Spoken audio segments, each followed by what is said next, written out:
Now that we know what row echelon form and reduced row echelon form of a matrix, now that we know what these are, we want to be able to consistently compute or take a matrix and put it in row echelon form or reduced row echelon form.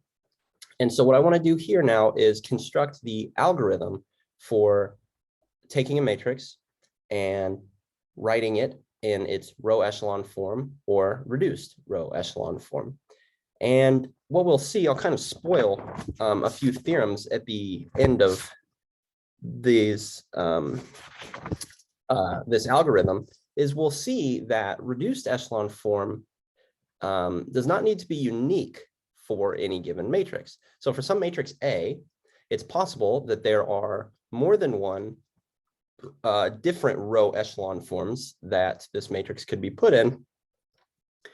But we'll then say, well, if there are different row echelon forms, then are there also different reduced row echelon forms, right? Because we know we obtain a reduced row echelon form matrix by first getting it in its row echelon form. Well, if there are two different row echelon forms, then the question is, well, when you take the reduction, are those also different? Are they unique? And so we'll kind of, after exploring this algorithm, we'll see if, even though your reduced echelon forms of a given matrix can be distinct, we'll see if that's true for reduced as well. And so before actually writing the steps of this algorithm and then going over an example and explaining the steps, let's first discuss some definitions. So we need, so let's say some prerequisite vocabulary. So first we need this notion of pivots. And so we have a pivot position. And so basically what a pivot position is you have the location of a leading non-zero entry in your matrix. So let's say, I'm just kind of off the top of my head here, 1, 5, 2, -1, 0, 2, 3, 0, 0, 0, 1, 8. I don't know, something like this. The pivot position is the first entry of a non-zero row. And so when we talk about a pivot column, like the leftmost pivot column or the pivot column corresponding to the first row or something like this, we always mean the first entry that is not 0. So example, for row 1, the pivot position is the 1, 1 position of the matrix, right? Because that's the first row, first column.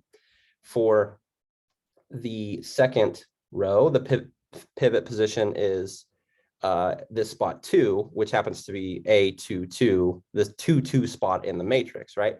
Because it's the first non-zero entry. So see, we have a 0 to the left of the 2, so we have to go over. And then similarly, this pivot position is, for the third row, is that the 3, 3 entry there.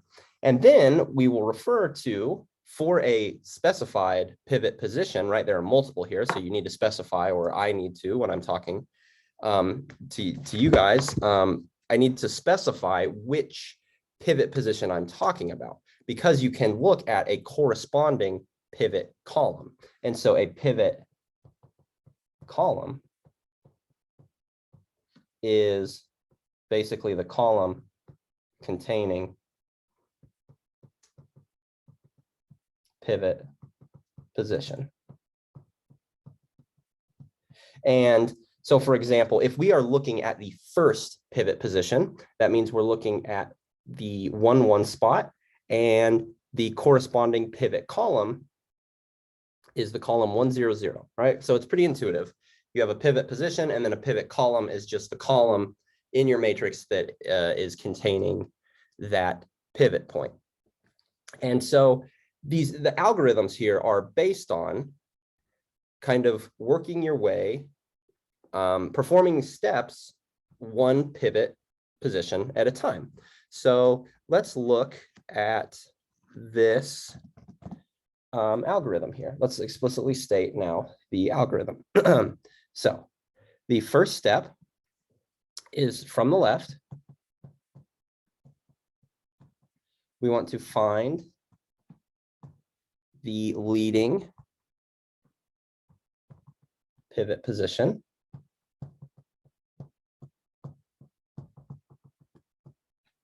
And what we want to do is we want to make, so when I say make, I'm meaning like use row operations.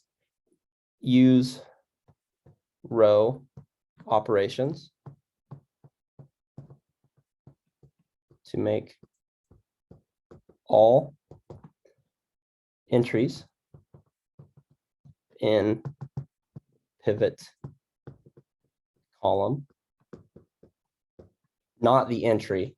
So I'll say below the pivot position, right? So we want to make all entries in the pivot column except the pivot position itself, because we know that has to be a 1, right, to be in row echelon form or reduced row echelon form. We want to use row operations to make all these entries 0. So for example, if you have like the first step here, say you have like 1, 0, 2, and then you have like 2, 2, 7, and then like 3, 8, 9, I don't know. So just off the top of my head again, then what you do is you locate the first pivot position. That's this 1, right? And then you want to use elementary row operations to make all entries in that pivot column 0, right? And so you can kind of start with, I personally work top to bottom, and we'll go over an example explicitly, but like first we would do an operation to turn this 2 into a 0, right? And then once that became a 0, we would have some new matrix, some simplified matrix, and then we could do another operation that would make this 3 a 0, right? And then we're done with that column, right? We've turned all of these into, basically this column is just 1 and then 0, 0, 0. And you want to repeat this. So step 2 is move to the next. So I should say like move to the right, right? Because what we're doing is like we're starting with the leftmost pivot position, and then after we're done with that column, we'll go to the next column, and we'll go to the next pivot position, and then we're going to do the same thing. So 2 is move to the next pivot column and repeat step 1, right? And so if you do this, what do you end up with? Well, you're going to end up with a matrix that has zeros. So if we have a 3 by 3, let me just make a matrix here. Well, let's use the same. Well, I don't want to use the same because it would be different, right? Once you do these operations, it's not going to be the same numbers by any means. So I'll just make something up here. This would be an example of your matrix after you are through these steps, right? So what you're doing is, and let's make this so that each entry here along the diagonal isn't necessarily 1. So it's like 1, 5, 7, or something like this, right? This would be the result after steps 1 and 2, because now we've taken, for all of our pivot positions, everything below those pivot positions is now 0, right? And this is pretty close to row echelon form because that's what we need. We just need now 1s to be completely along the diagonal. And so I would give like a third step that says scale each row. So the pivot positions are all equal to 1, right? And then so you would have something like 1, 1, 1, 0, 0, 0, and then this can all be non-zero, right? This is in row echelon form. So steps 1 through 3 give us a way of obtaining a row echelon form matrix. And we know to get to a reduced row echelon form matrix, we need to first pass to reduced echelon form. And so now, once you're at this step, we just have one more step to make it into reduced row echelon form. And so what we need to do, this is for reduced row echelon form. This is the 4th step. We now need to use row operations again to make all entries immediately or, yeah, I like immediately, all entries immediately above, or let's say directly.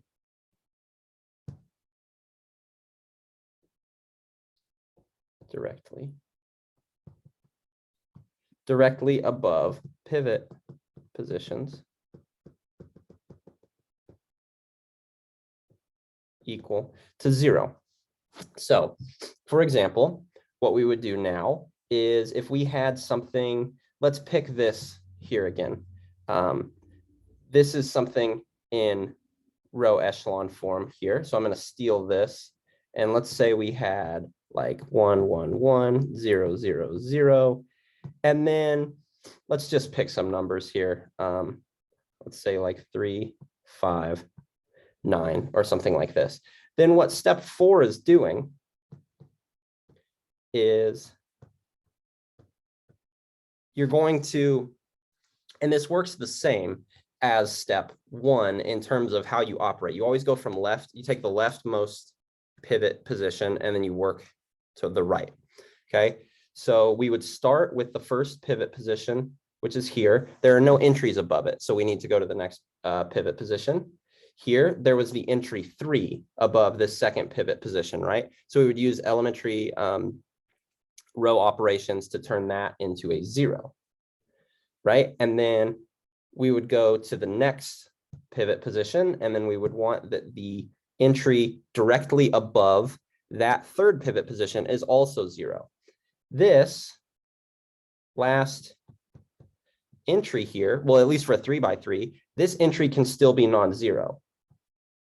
May be not 0. I mean, it could also be 0, but it may not be 0. And so for a 3x3, this is kind of the generalized form of what a reduced row echelon form matrix will look like. Okay, so now I want to do an example kind of talking over these steps explicitly. And hopefully the example helps us start to get used to the algorithm. When you are trying to learn or use algorithms, practice is your best friend. So I'll go over an example here, and hopefully the example and along with the practice you'll do on the homework will get us pretty comfortable with being able to do this. And then we can get to the point where we don't necessarily have to think like, okay, well, what was step 1, pivot column, zeros, and then once you get comfortable with it, you can just kind of say, okay, I need to make a 0 here and then there, and then I need to move to the right and make a 0 there, and it starts to come pretty naturally. So hopefully let's start that process. Let's look at the matrix A. Look at a 3x3 matrix given by 0, -5, -4. 1, 4, 3, and 5, 10, 7. And we want to find let's find reduced echelon form let's find row echelon form and reduced row echelon form for this given matrix, right? And what do we notice here? Remember, what we need to do is we need to have, we need to locate all of our pivot points here. And we always want that the leftmost pivot point is also in the highest row. So we're kind of working diagonally. It doesn't need to be perfectly diagonal, but we do need it to almost mimic something diagonal. Like for example here, I'm going to example within an example, just so it makes more sense what I'm talking about here. If you had a matrix like 1, 2, 4, 7, 0, 1, 8, 2, and then something like maybe 9, 3, well, sorry, 0, 0, 0, 0, 8, right? These pivot positions are 1, 1, and 8. And they're not perfectly along a diagonal, right? But we do require that if it's the righter, the rightmost pivot position should be in the lowest row, and the leftmost should be in the top row, if that made sense. But in this case, since we want that, we don't have that immediately, right? Our pivots right now are -5, 1, and 5. And these pivots aren't really in the order that we want. So to do or to get what we want, we can do a pretty quick row operation that says, let's replace row 1, or let's switch row 1 and row 2. What does this give us? Well, then we have 1, 4, 3, 0, -5, -4, and then 5, 10, 7. Right? And now our pivot positions still don't look quite like we want it to, but we can get that to be the case by using step 1 in the algorithm, right? So here's step 1 of the algorithm. We start with the first pivot position, and we want to make all entries below that 0, right? We want to make these 0. And so the second entry in that column is 0. The third entry is 5. And so how can we use a row operation to exchange a 5 for a 0? Well, what we can do is we can replace row 3 with row 3 minus 5 times row 1, right? So if we do that, then we have 1, 4, 3, 0, -5, -4. Well, and then if we use this replacement, we're going to have for the first entry of row 3, we're going to have 5 minus 5, which is 0, right? And that's why I chose this particular operation, because I knew exactly which number I was trying to eliminate. But now we have to do this operation for the rest of the entries in row 3. So we're going to have row 3, so we're going to have 10 minus 20, right? Looks like -10, and then we'll have 7 minus 15, so that looks like -8. Okay, then what you'll see here is we have that row 2 here, row 2 is equal to 2 times row 3. So we can use this to our advantage, right? Now, with that in mind, we're going to the next step, right? Like really what we did was we just completed step 1 of the algorithm here. So I do want to emphasize and keep in mind this algorithm. This was step 1, right? We took the first pivot position, used elementary operations to make all entries below it 0.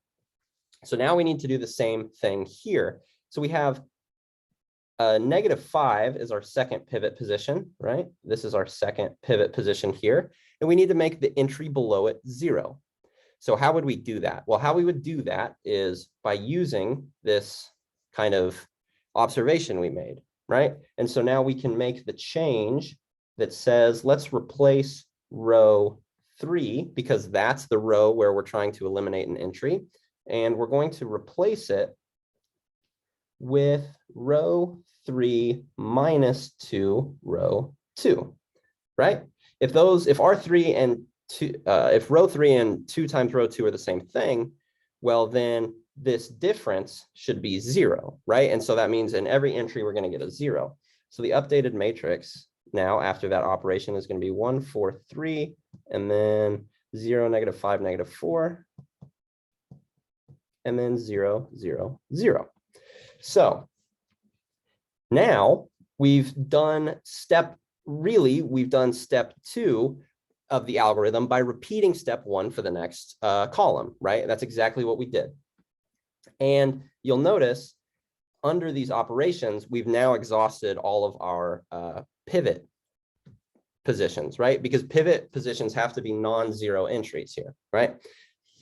Then what was the third step? Then the third step of the algorithm, which gets us a row echelon form matrix, is to divide any row by 1 over the leading position entry. So like, for example, here, we would have 1, 4, 3, and then we'll have 0, 1, and then 4/5.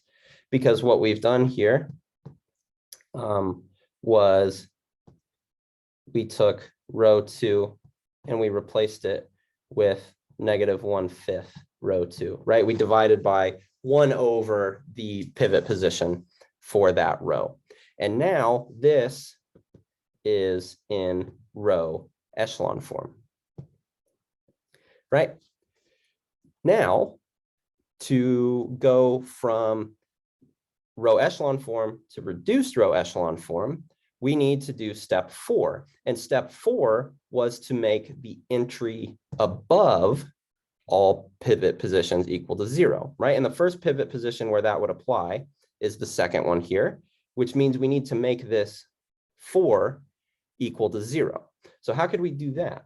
Well, we could take row 1 and say row 1 is going to be replaced with row 1 minus 4 times row 2, right? Because what would this give us? This would give us, well, row 1 minus 4 row 2 in the first spot is 1, right? Because we would have 1 minus 0. And then in the second entry, we'd have 4 minus 4, which is 0. And that was our objective. That's why we made this choice of operation. And then we're going to have 3 minus 16 over 5. And that would be -1/5. And in the row 2, nothing changed. And in row 3, nothing changed. And this is our reduced row echelon form, because we've satisfied all criteria. We have that all pivot positions are 1, all entries below the pivot positions are 0, and all adjacent entries above pivot positions are also 0. And so this is the reduced row echelon form for the matrix A, right? And this works always. Any matrix A admits at least one row echelon form and reduced row echelon form matrix. And so this algorithm is really an algorithm. I mean, you don't have to do anything different other than you have to understand which operations you should use based on which entry of a matrix you're trying to eliminate. And then based on the numbers involved in the computation, that can increase or decrease difficulty. But the process is algorithmic, luckily. So next, what I want to do is talk about what happens if you have a row of all zeros like this. So if you'll note, like, what does this row of all zeros mean in terms of, say, we're looking at an augmented matrix. Or rather, let's ask a question. What does a row of zeros represent for a system of equations? Well, let's think about it. We have, let me just make up an example. X plus 2y plus 4z equals 12, 3x plus 7y minus z equals 2, and then we have 8x plus 9y equals, let's say equals 1 or something like this, right? Then what would the corresponding augmented matrix be? Well, then the corresponding augmented matrix would be like 1, 2, 4, 12, 3, 7, negative 1, 2, and then 0, 8, 9, 1. When you set up an augmented matrix that represents a system, to solve it, we've seen that you put this augmented matrix in row echelon form or reduced row echelon form. Sometimes putting it in row echelon form is enough to be able to solve it, and then you won't have to put it in reduced row echelon form. But let's say, and this is not, I'm not claiming this will happen for this particular example, but let's say, for the sake of understanding here, that we had at the very bottom this, right? This could be whatever up here. But let's say the very bottom row is 0.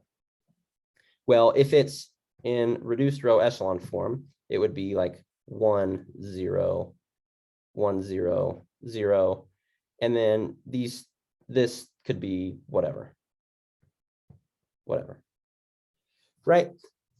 And then so it tells us what x equals and what y equals, but the bottom row there of all zeros, what that's telling us is that 0 equals 0. And like, great, I knew that.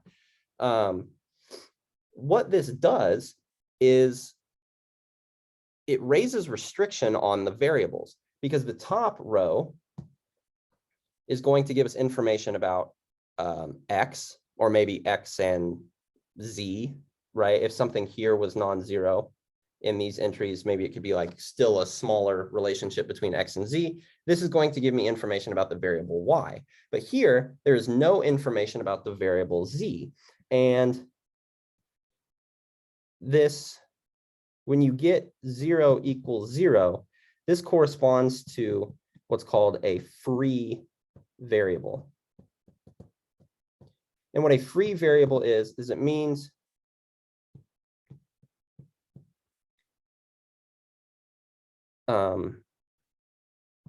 the solutions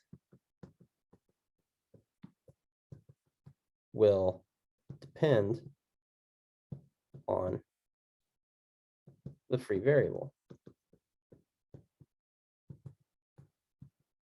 So for example, if you had something like, well, let me see. I like this example here. Let's do a quick example. We have, let's say we have a system represented by the augmented matrix 1, 0, 0, 5, 0, 1, 2, negative 3, and then a row of all zeros, right? Let's be more explicit about what a free variable would look like. Well, what does the top row tell us? Row 1 is telling us that x equals 5, right? Row 2 is telling us that y plus 2z equals negative 3. And then the third row is telling us, well, I better stick to my color code here. Row 3 is telling us that 0 equals 0. And as trivial as 0 equals 0 is, it actually gives us information about the system. It means that this system, the solutions will depend on the free variable. It also means the solutions, it is a solution for all values of that variable. So here's an example. When we're looking at that, well, then what are the points x, y, z that solve this? So here's the solution. These are points x, y, z such that x is 5, y is negative 3 minus 2z, and z is just z. These are solutions for all z in the real numbers. So we have an infinite number of solutions here. So if you ever find a row of zeros, that means you have a free variable and that your system will have an infinite number of solutions. It's very common, and I think I'll probably practice this as well, to refer to free variables as a parameter. And then we'll drop using that variable itself, and then we'll just say, like, let's introduce the parameter t. So this is then -3 minus 2t, and then t for all t in the real numbers, right? And so this would be your solution set of infinite solutions. And so here, this is kind of the interpretation of a row of all zeros in an augmented matrix, which is not uncommon per se. I mean, it doesn't happen all that much, but it's not uncommon that this shows up when you're transitioning from a matrix to put it in its like reduced row echelon form. And then you'll get all these and you'll say, well, there's no pivot there. What do I do? Well, that's what this row of all zeros represents. And one more quick thing is a variable that, or a solution that has a variable with one solution, like a unique solution. So for example, what do we have here? In this example, we have that t, or that z was a free variable, right? This is a free variable, and we call something, like in this example, like x equals 5, this is called a basic variable. I mean, this means variable has unique value in solution to the system of equations, to abbreviate there, right? This variable x has a unique value in this solution set. We call those basic variables. And then we call free variables those that that are unrestricted, right? There's no restriction on what we let the variable z be here. Okay. And to end this video, I want to quickly mention a theorem. And if it states that for a matrix A, the reduced row echelon form is unique. Why do I care about this, and why did I bring it up now? I kind of hinted at it at the beginning of the video, but why do I care about this theorem now?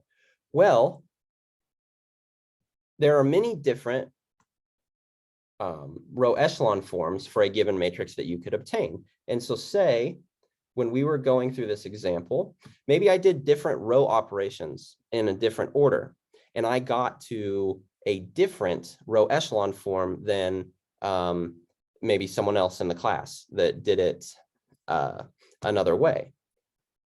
And then you say, well, okay, something's wrong because, you know, we have different answers up to this point, but that's okay. But there is only, it does not matter what row echelon form you put the matrix in, there's a unique reduced row echelon form. And what this means is that if A and B represent different systems, then the reduced row echelon form of A is necessarily different from the reduced row echelon form of B, and vice versa. If you have two matrices, you simplify them to their reduced row echelon forms, and you see that those are not the same, that means they cannot represent the same system of equations. And so that'll be important when we are seeing how many different ways we can solve these things. We want to keep in mind that although there are many different ways to get from point A to point B, you still start at A and end at B, no matter how many different ways you can get there. Okay, so that will do it for this video. And then for the next video, I want to start talking about homogeneous systems of equations. These were, remember, in particular, when all your functions are equal to 0. And then after talking about homogeneous systems, I would like to look at some applications to other STEM fields. I think that would be kind of a good way to round out the first chapter. So we'll talk about those in the next video.